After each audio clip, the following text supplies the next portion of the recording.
shoots, scores the game winner for the Hoyas!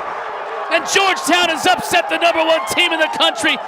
On February 25th, Georgetown Lacrosse pulled off a shocking upset to beat #1 Notre Dame on the road in overtime. The Hoyas were unranked heading into this matchup, and Notre Dame was 2-0, coming off a victory in the NCAA championship the year before. The upset alone was stunning enough, but the most impressive part about this victory was Georgetown's defensive game plan. For most of the game, they completely neutralized one of the best players in the country, Pat Kavanagh, an All-American attackman and two-time Tewaaraton Award finalist. And the player who was most responsible for shutting down Kavanagh was a freshman defender named Ty Banks. Through the first 2 games of the season, the Kavanagh brothers each had 12 points, and Pat was averaging 5 assists per game as the team's top facilitator on offense. Banks, who hails from British Columbia and played in high school at Western Reserve Academy in Ohio, drew Pat Kavanagh as his primary assignment. And the 6-foot, 200-pound close defender was glued to his man while making just his 4th collegiate start. A couple of times in the first quarter, Banks started out marked up on Pat, but later slid to Chris and disrupted a shot. Kavanagh shoots off the pipe. Neither has yet to find the back of the net, though.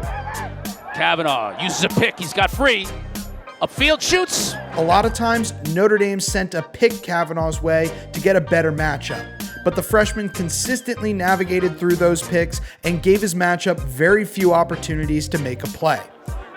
Now Pat Kavanagh behind the cage with under 4 to play in the first quarter.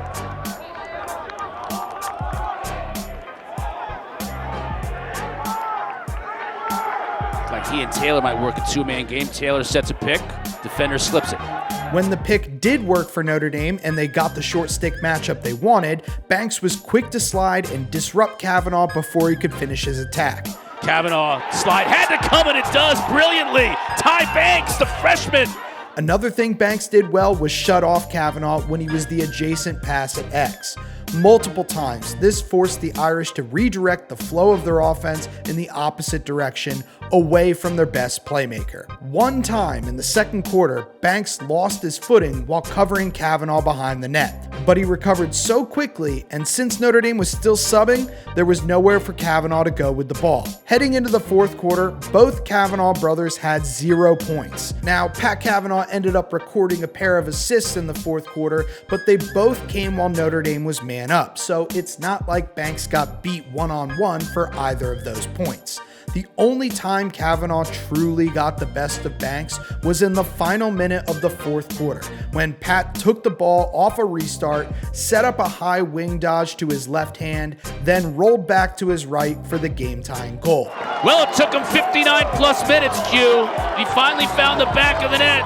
Kavanagh may have the clutch gene, but Banks bounced back and locked him up on the next Notre Dame possession, causing a turnover to end regulation. In overtime, Notre Dame got the first possession after a timeout. Upon the restart, Banks marked up on Kavanagh stride for stride, working his way through the first pick before letting some great team defense take over, ultimately resulting in a pair of low-quality shots.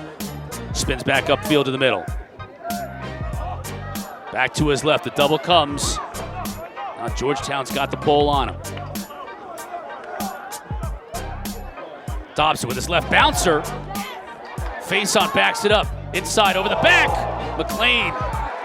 Don't love that shot. That defensive stop was enough for Georgetown to win the game on the ensuing possession. And while Aiden Carroll got the spotlight for scoring the game-winning goal in overtime, freshman Ty Banks deserves some serious respect for the work he put in, shutting down one of the best players in the country in this upset victory for Georgetown.